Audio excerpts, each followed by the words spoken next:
Hello and welcome to Two Car Pros. Today we are going to be taking a look at how to replace the crank angle sensor for a 2005 Ford Focus. So let's go ahead and get started. Alright, so the first thing we need to do is remove this shielding here, this plastic shielding around the front of the engine.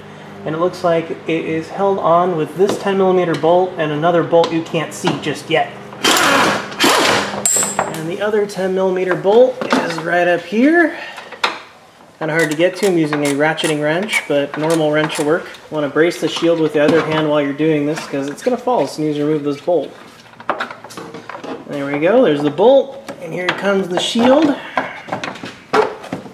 There we go.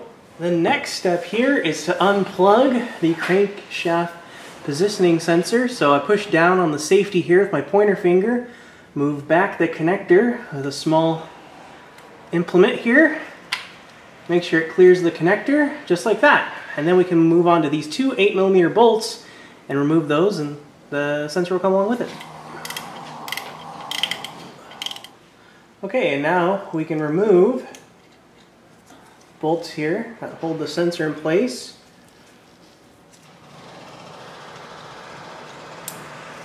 Just like that.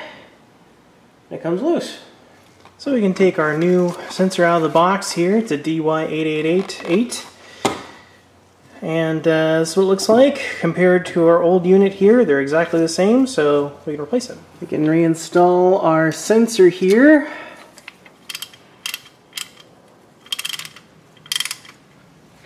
Here we go. I don't really have a torque spec for you, just tight's good. Not super Hulk tight or anything.